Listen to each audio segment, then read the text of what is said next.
In the year 410 AD, something the Romans believed to be impossible happened. The Eternal City, the capital of the world, invincible Rome, was sacked by an army of barbarians. It was not a surprise attack. It was not a massive invasion.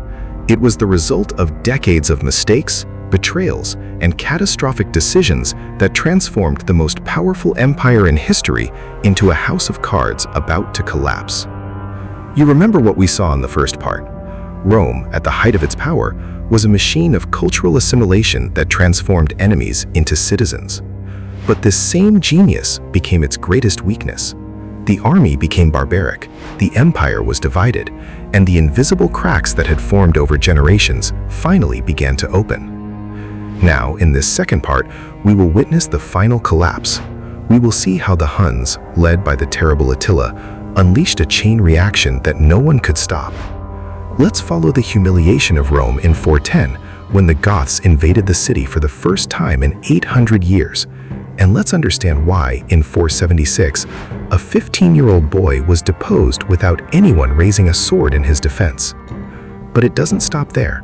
We'll delve into the invisible forces that destroyed Rome from within, the economic crisis that turned gold to dust, the Christian revolution that changed the soul of the empire, and the demographic collapse that left the cities empty. And, above all, let's discover the most terrifying truth. Rome did not fall because of the barbarians. Rome fell because its citizens stopped believing in their own civilization. Prepare yourself. This is the story of the final collapse, the story of how the most powerful empire in history became a ghost of itself, and perhaps a warning for today.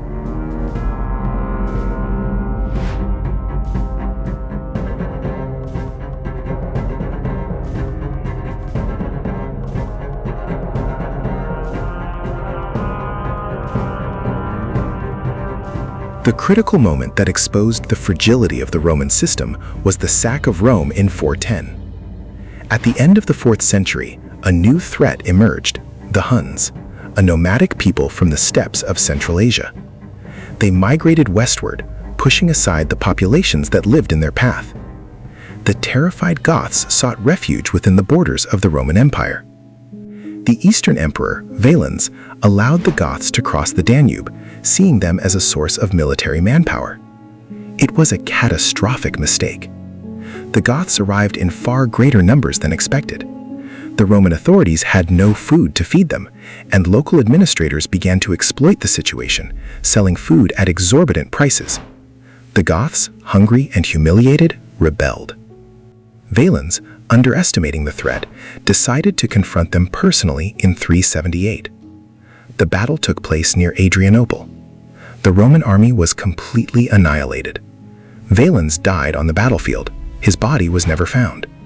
It was the worst Roman military defeat in centuries. The Goths continued to roam the empire, looting and demanding more and more.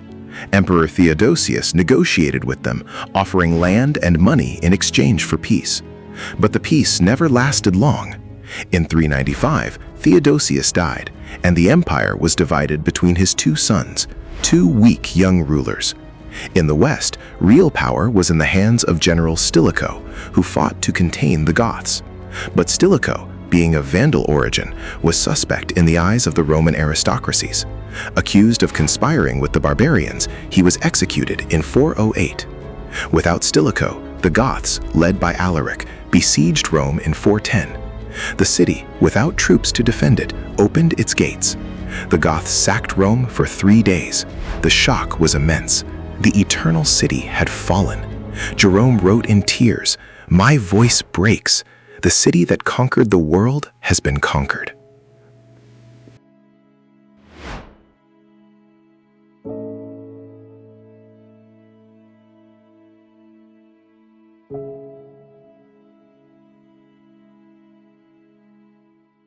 After the sack of 410, the West survived for another 60 years, like a boxer who refuses to fall despite the blows. There were moments of hope.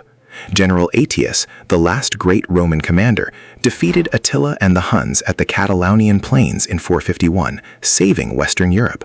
But to win, Aetius needed barbarian allies. Visigoths, Franks, Burgundians, they all fought against Attila for their own interests. Aetius was assassinated in 454, a victim of the paranoia of Emperor Valentinian III. Without Aetius, the empire lost its last great defender. Valentinian III was assassinated in 455, and chaos ensued. For the next 20 years, the throne was occupied by a series of puppet emperors, controlled by barbarian generals like Ricimer and Gundobald. These men did not want to be emperors, because the title no longer meant anything. The end came in 476. Odoacer, the Germanic general who led the federated troops, decided that he no longer needed to maintain the charade.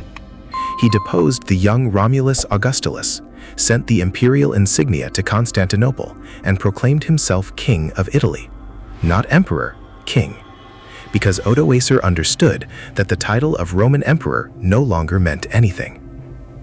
The story of the fall of Rome is often told as if the barbarians had destroyed a superior civilization. But the reality was more complex. The barbarian kingdoms that arose on the ruins did not want to destroy Rome. They wanted to imitate it. Theodoric, the Ostrogothic king, preserved Roman laws and institutions. Clovis, king of the Franks, converted to Christianity to gain legitimacy. The Visigoths adopted Latin and Roman law. In a sense, the barbarians wanted to be Roman.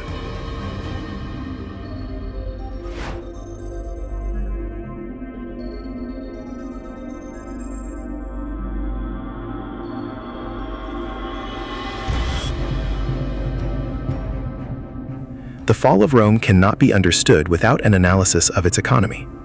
The empire had been built on conquest and plunder. But when expansion stopped at the end of the 2nd century, the source of wealth dried up. The gold and silver mines were exhausted. The emperors, desperate to pay their soldiers, began to devalue the currency. The Roman denarius, which had 95% silver in the 1st century, fell to 5% in the 3rd century. The result was rampant inflation. Prices skyrocketed, trade collapsed, cities became impoverished. The middle class was destroyed. Small landowners were forced to sell their land and became tenants, coloni, tied to the land. The economy became ruralized. The roads were empty. Soldiers, without receiving pay, began to plunder the populations they were supposed to protect. The economic crisis had a profound political effect. Emperors raised taxes to unsustainable levels. Taxpayers could not pay.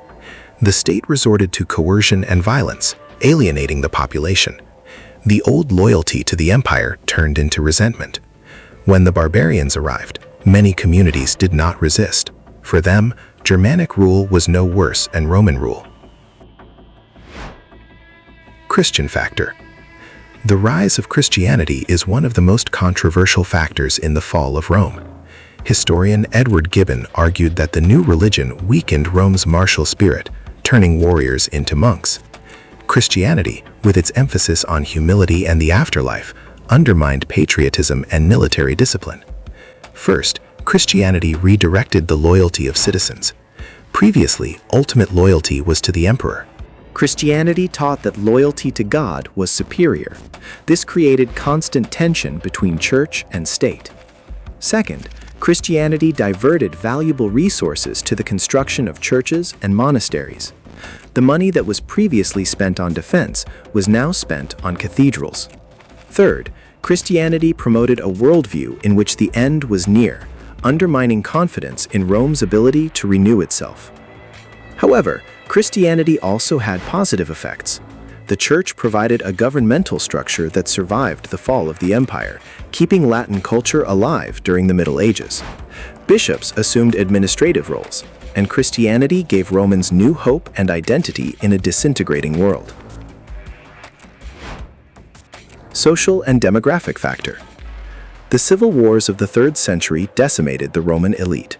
Senators were assassinated or exiled. Their places were taken by a new elite of military origin, often barbarian.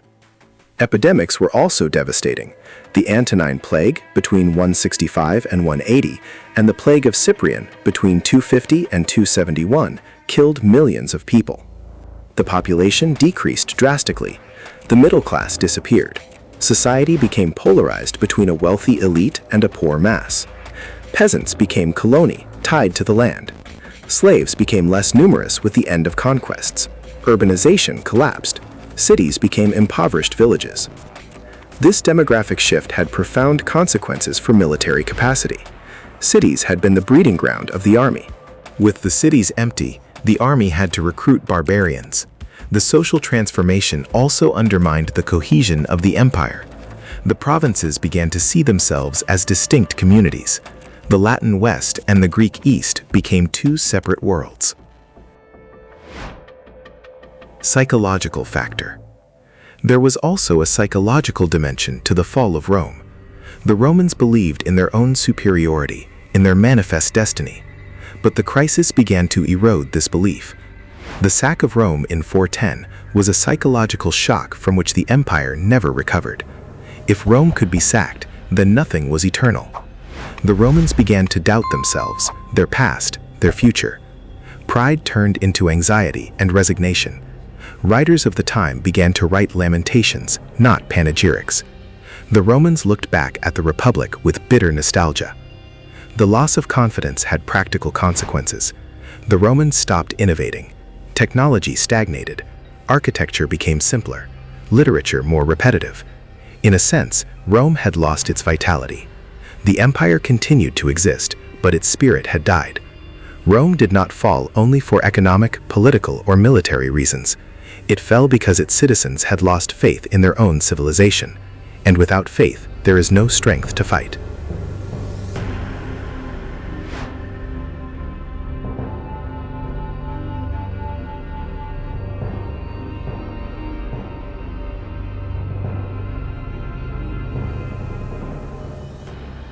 So, what can we learn from the fall of Rome? First, that the collapse of a civilization is not a single event, but a slow and complex process. Rome did not fall in a day, nor in a year, nor in a century. It was the result of a combination of factors that accumulated over generations: economic crisis, civil wars, demographic changes, loss of identity, dependence on external allies. Second, that integration, if not carefully managed, can become a source of weakness.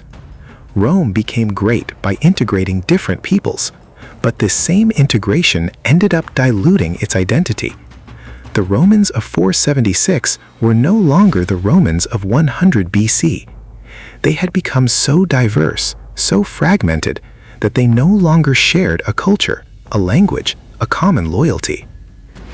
Third, that the economy of a civilization must be sustainable. Rome expanded rapidly, but failed to maintain its economic base.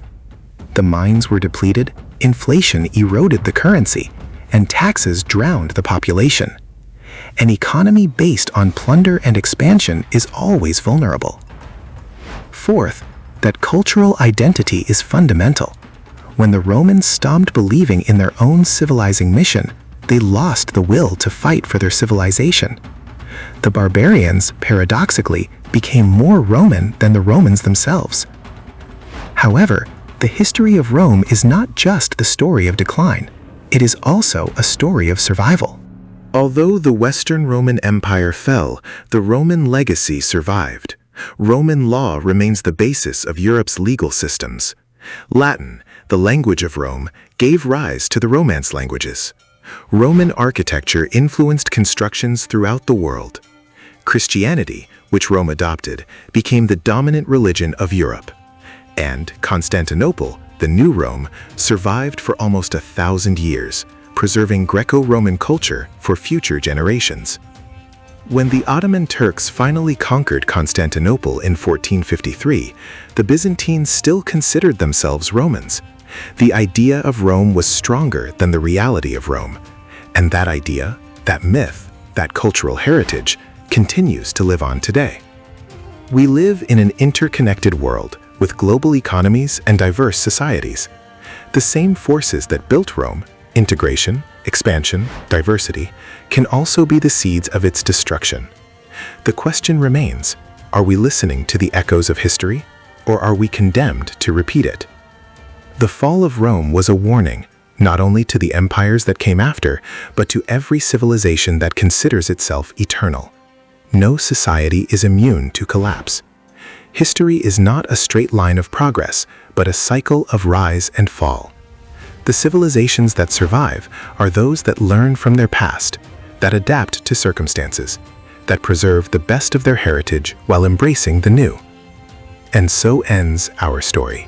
Not with an epic battle, not with a lone hero, but with the silence of an empty palace, where a 15-year-old boy watched the world of his ancestors fade away. Romulus Augustulus was not the last Roman. He was only the last emperor. For the Romans, in their essence, never ceased to exist. They transformed, adapted, merged with other peoples. The flame of Rome, though flickering, never completely went out. And perhaps that is the true lesson. Civilizations die, but ideas, cultures, heritages, they can live forever. The empire fell, but the seed of Rome was planted in every corner of the Western world, and even today, 2 millennia later, we still reap its fruits. What remains of Rome is not ruins. What remains is a legacy. What remains is a warning. What remains is a question that each civilization must answer for itself. What are you building that will withstand the test of time?